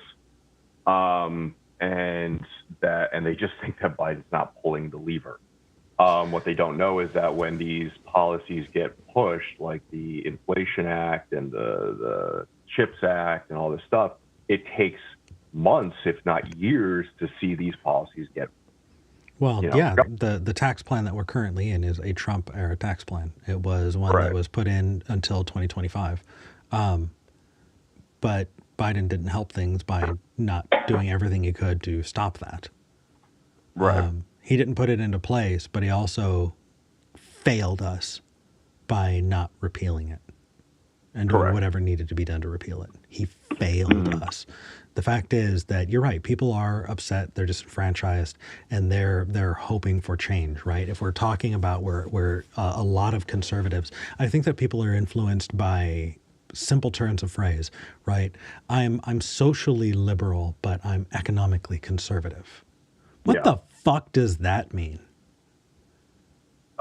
Basically low taxes, but I get to smoke weed. That's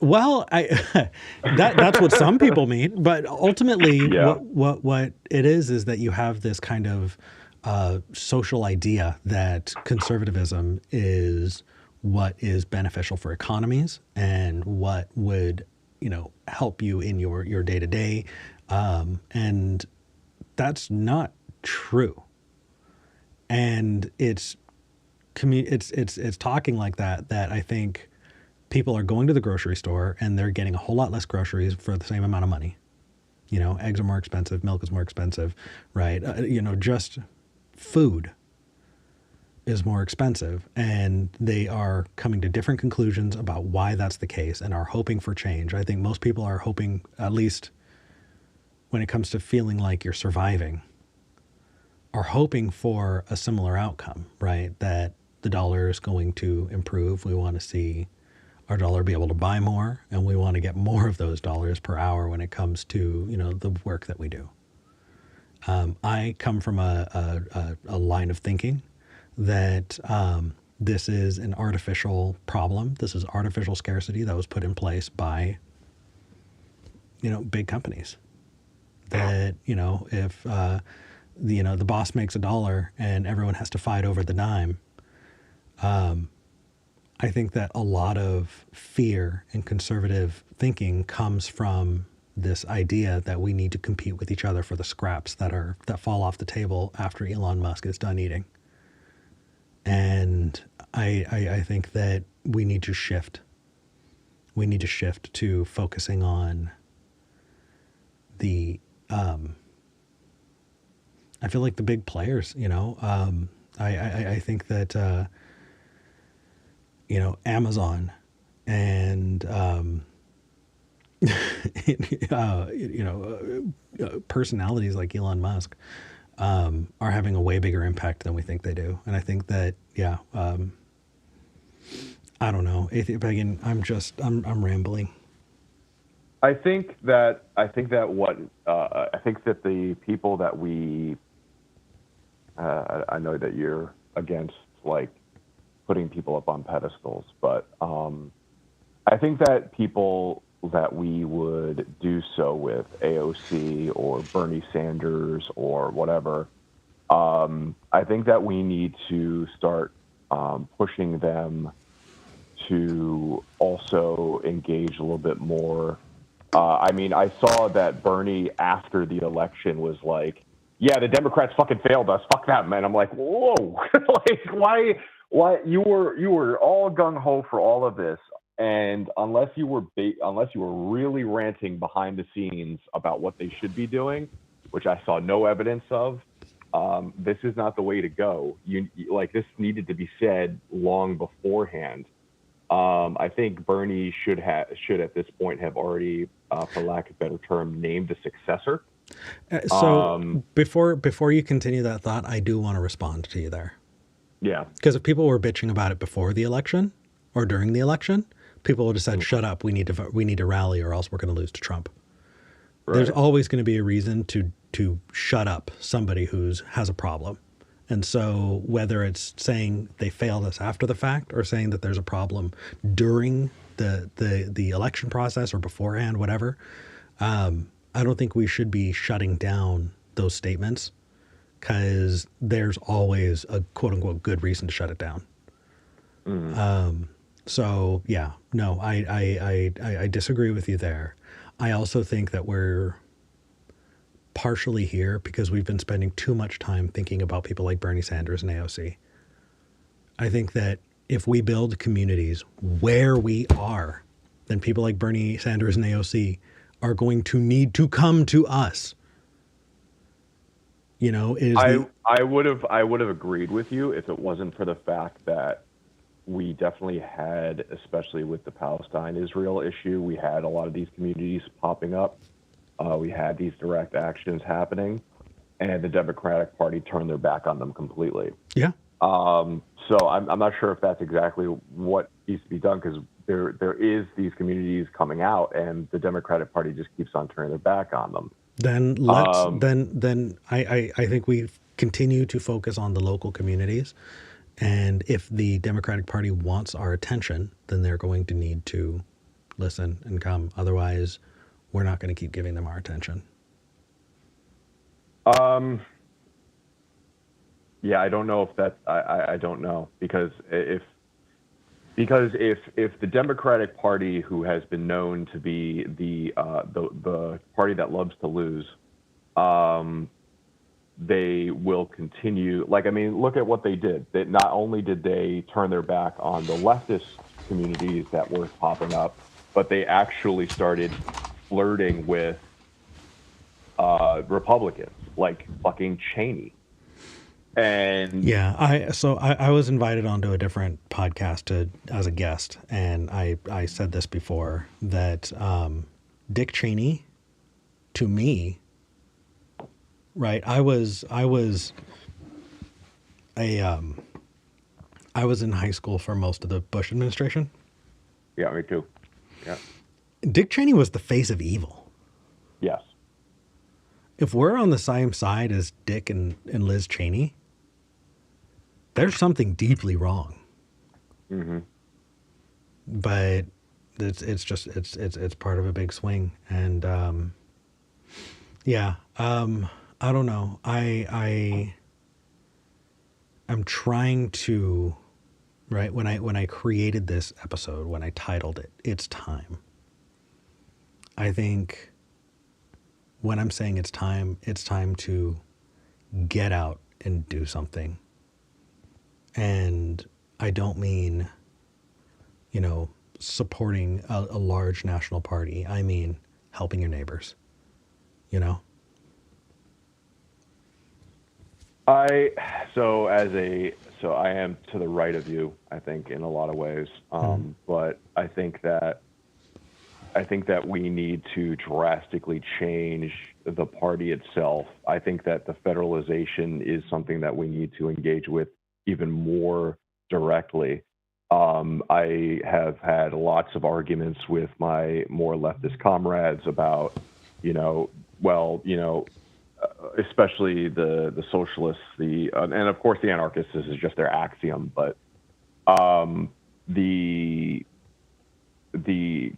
kind of like, I've seen a lot of people basically saying, we're not even going to vote, we're not even going to engage anymore.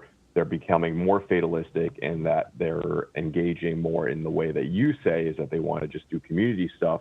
But then if you do that, then the laws that are going to be placed on the national level are going to make it harder and harder and harder to even do that. So I can't say that we can. So you're carrying with you the assumption that they're going to listen to you, because they didn't listen before, and they're not listening now. They weren't listening with the Palestine stuff, right? They weren't listening in so many ways that we're playing their game, and it's getting us nowhere. At what point are we going to realize that something needs to change? What needs to change is they need to come to us. And if they're not doing that, then they don't deserve it. And what's going to happen in the meantime? You know what?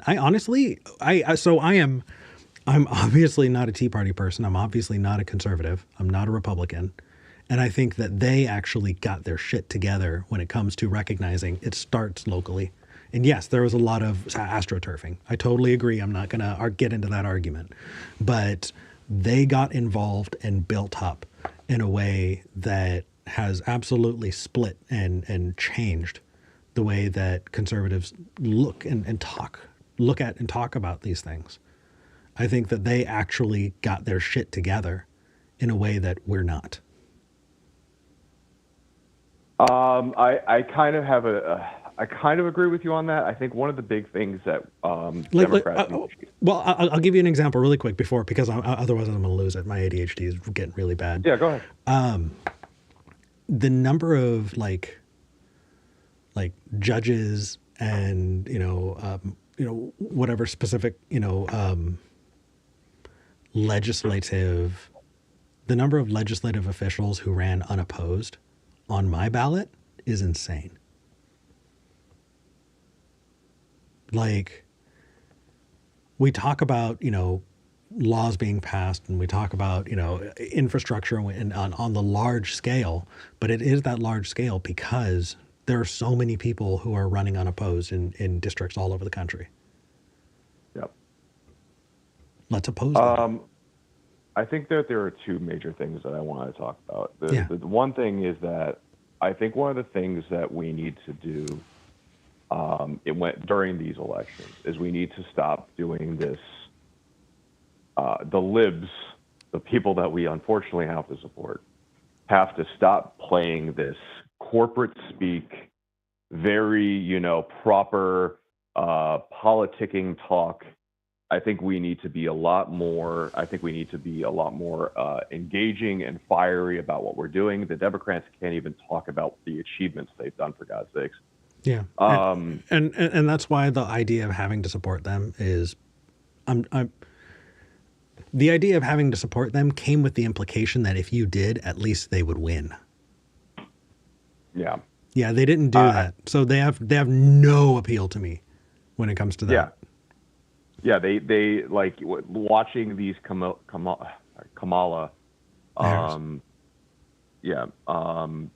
talks, and she talks like a CEO, trying to engage with people. And I think that one of the things that we really need to engage with is that we're not fucking British. We need to stop talking like politicians of the lords, engaging with, stupid peasants. We need to talk like Americans, and we need to be American, and engage in a fiery, and this is what America can do. This is what we shall do. And I think that is appealing to a lot of people. And I think that's one of the reasons why Trump won, is that he is able to basically go in and go, nope, this is what we're doing. This is how we're doing it. Yeah. Done. Well, here's a bit of conspiracy theory for you from me. Yep. I think that this corporate speak that you're talking about, we see it on both sides, and it's because they're not talking to us. They're not. Yeah. They're talking to their actual supporters, the people who can write millions and millions of dollars in campaign contribution checks. They're talking to the companies. I feel like we're in a kind of oligarchy, except instead of people being appointed by a leader, it's people who buy their spots. It's the Jeff Bezoses. And the fact is that we're seeing this, right? Both Republican and Democrat politicians are speaking not to us, but to the people that matter to them. And so I think the way we're going to impact that is by supporting unions, by supporting people who are going to, and by doing things actively, right, in those communities that are going to take the power back from those big companies. We're the ones who give them value. So I don't know. I'm really hoping to see in the next 4 years a large push against our corporate overlords, Yeah, the thing I worry about, though, is that with the thing that we were talking about before, is I'm very worried that the next 2 years we're going to see the economy continue to get better, and Trump is just going to take credit for it.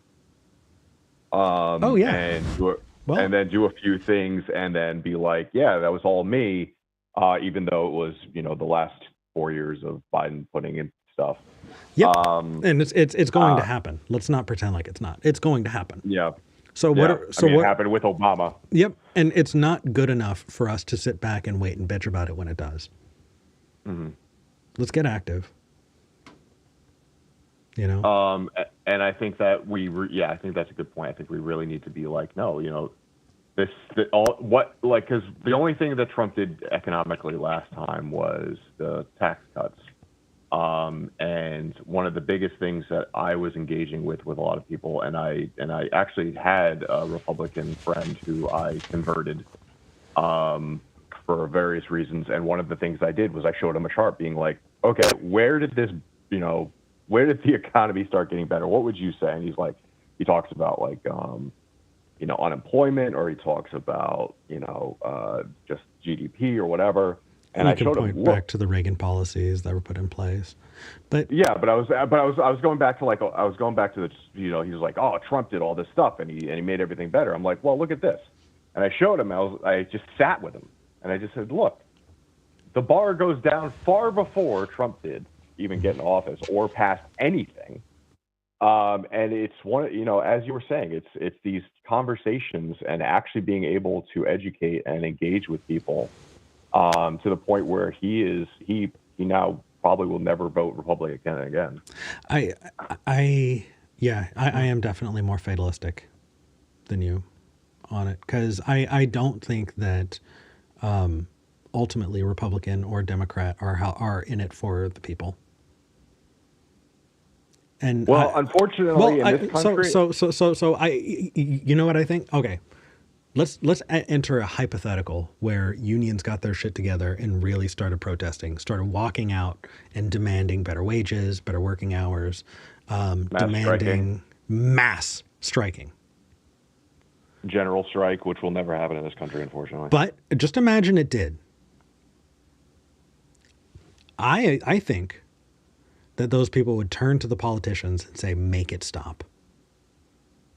And I think that we would see the true colors of politicians on both left and the right, that they were never about supporting us.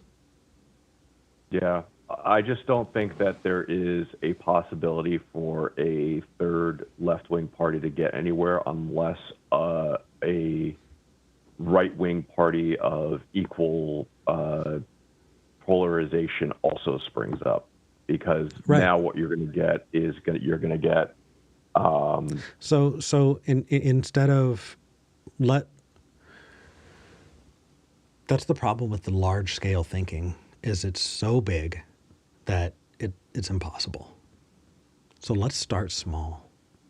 Let's empower the local groups of people so that if a general strike did need to happen, there's infrastructure in place to take care of people.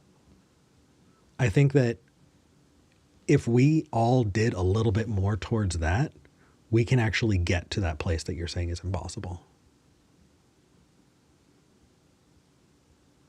Are we willing to give up 50 years to do that?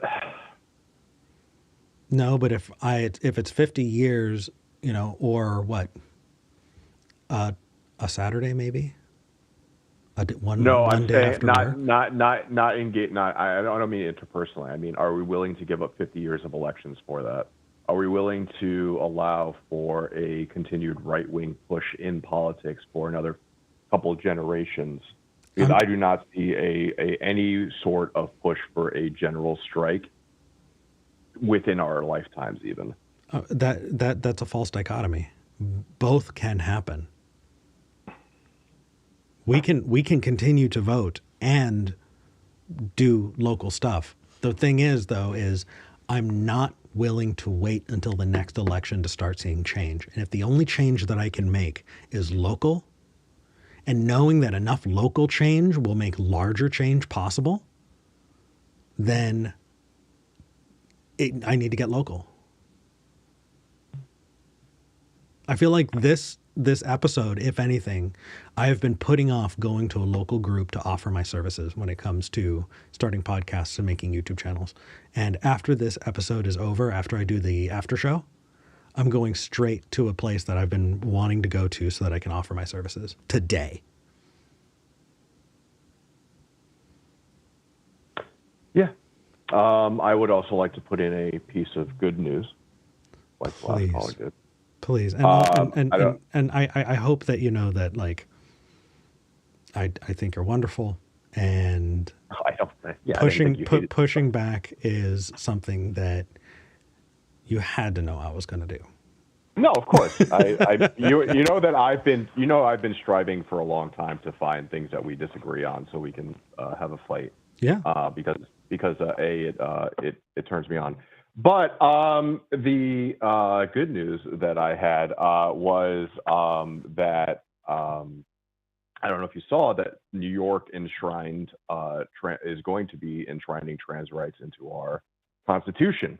That you now cannot discriminate for any reason based on any sort of gender identification, and that will be pushed into our Constitution fully. Good. Good. And that is why everyone should move to New York and make New York the only state that has any electoral votes, and then we just win all the time. I'll tell you this. For V and I to move from Texas to Portland, it cost thousands of dollars. Yeah. And a year and a half of both of us saving and working multiple jobs to be able to afford to move. We needed to rent a U-Haul. We needed to take that U-Haul across the country. That in and of itself was about $1,000. We needed to save up for a deposit because we could not be homeless in between. We weren't going to get our deposit back from the place we were staying at to, put towards the deposit on the place that we were going to. Right? We needed to spend a lot of money. And most people, and that is with us not having kids and having jobs that we can do from anywhere. We were ideally situated to be able to move across the country, and still most people, even in our positions, don't have that opportunity. They have obligations to family, friends, they have kids, they have, jobs that they need to go into that are locally. Like, most people cannot leave. And so, man, I'm really hoping that we can help them be okay. Because really, honestly, I'm not as heavily impacted. I'm privileged in a way to be able to have this conversation and not worry about a boss that's going to fire me. You know? So I feel like I'm ethically, morally obligated to have this conversation for people who are not as lucky as me. And also, I am terrified. I'm worried every day for those people who are not as lucky as me. And I'm hoping that having these conversations is going to encourage people to be there for them. I also would like to say, to change the subject a little bit to something lighter. I see that your cat was also blessed by Odin like I was.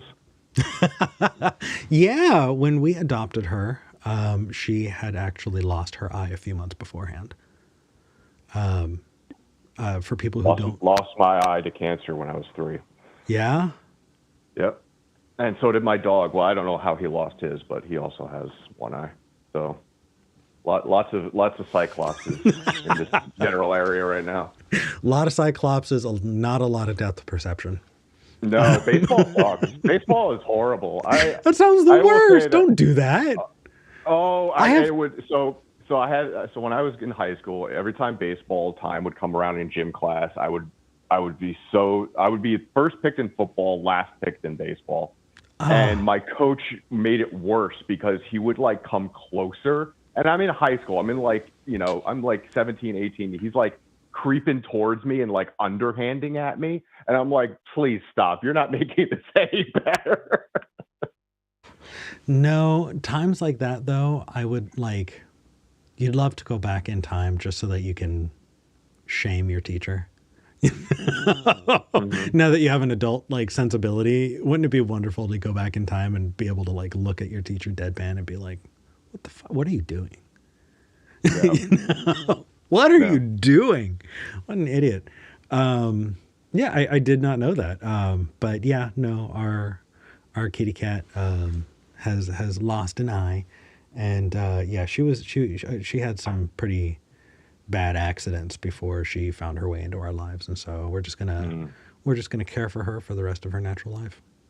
Indeed. Same with me and my little fur brother. Yeah. All right, SKEPGEN, it's always good talking to you. Indeed. We'll talk again. All right, take care. All right, I got one more call, and I want to talk to somebody who has been listening to a largely United States-centric episode. We have Chris in Scotland who has something to say. Chris, talk to me. Hi, Eric. I just wanted to call in and offer my condolences for America. It's, as somebody who's watching this sort of unfold with not all that much skin in the game, I just wanted to apologize that this has happened. And, certainly there are people in my country that are like, Trump's awesome as well, but thankfully not that many of them. But, I just wanted to offer my condolences. And I sat up all night watching the election stuff going on. And I was just shocked that people would vote for Trump again, really. What's funny is when Election Day came, V and I had already voted. And there's no amount of worrying that's going to cause us to, there's not a certain amount of... Let me find a way to phrase this. Okay. There's no amount of worrying that's going to change the results at that point. I'm just going to give myself an ulcer. So we got invited to an election party, and we decided, screw that. Let's pop open a bottle of wine and watch Fievel Goes West. That's a nice way to do it. Yeah, it was amazing. I think that the best that people overseas can do is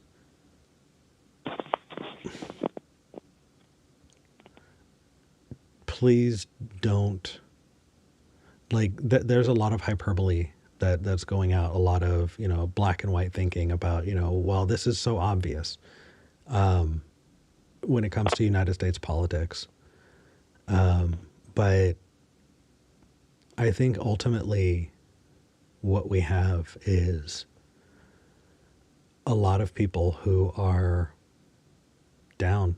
They're down, economically. They're down in being able to support themselves and their families.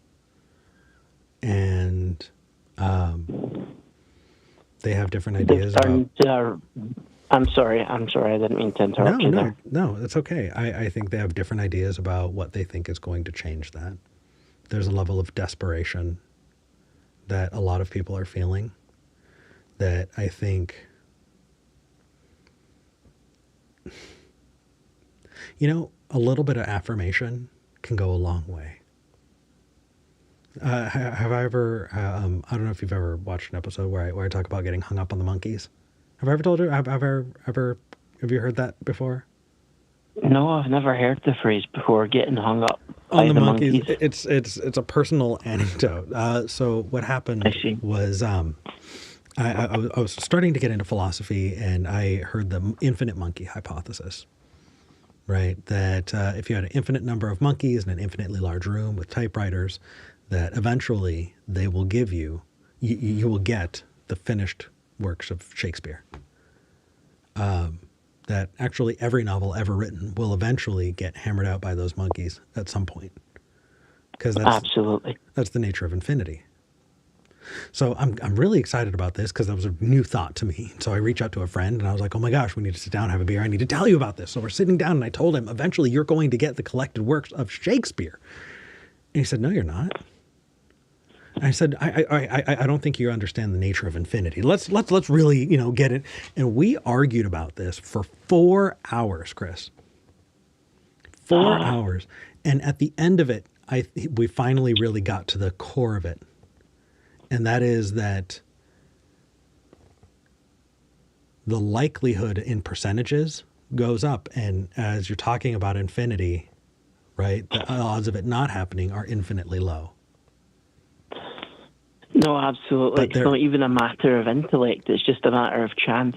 But all my friend wanted me to admit was that there's 0.000000 going on forever and a 1 there. That there is an infinitely small chance that it couldn't happen or it doesn't happen. Mm-hmm. And that tiny bit of minutia, that little splinter in the finger of this larger conversation, right, drove the entire conversation to a freeze, a halt. We were not able to move forward because all he needed was that bit of affirmation that, oh, I agree on that one tiny point. And I think that we need to affirm, we need to see in each other, hey, you know what I mean? I see that you're struggling. Let's be there for each other. And I'm trying to find things to be hopeful about. And the hope that I have is that we are going to, as a community, be there for each other. And as we're building communities with each other, I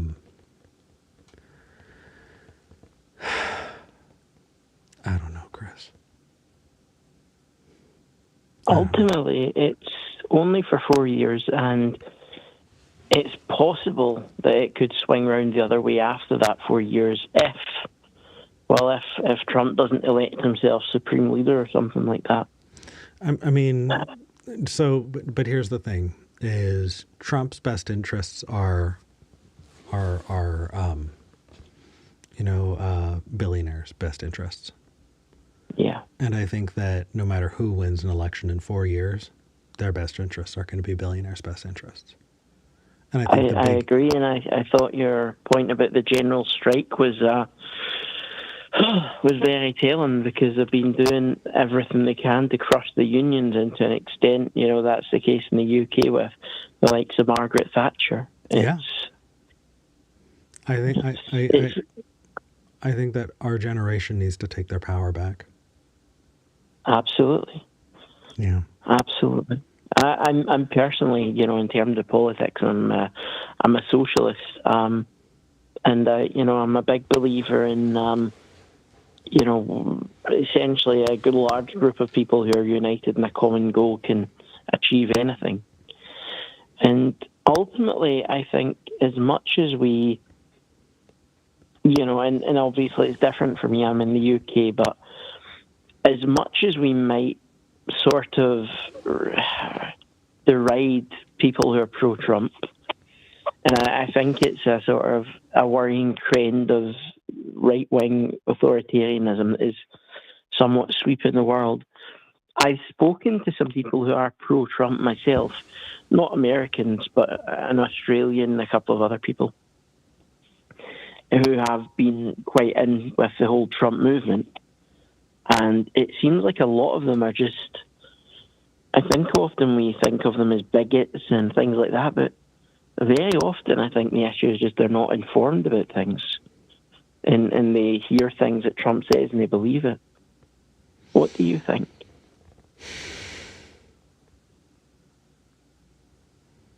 I think that I'm bitter. And I think that assumptions that I'm making are uncharitable. I understand. And I think that the best version of me is one who would look at me right now and say that whatever response I'm going to give you was not a good one. And it's understandable, though. Yeah. It's understandable. So, when I'm having a really bad day, Chris, I do the dishes. I clean my room. I do the laundry. When I'm feeling like things are spiraling out of control, I find things that I can control. And I do those things, and it centers me, it grounds me. And if I'm feeling helpless about the outside world, the best thing that I can do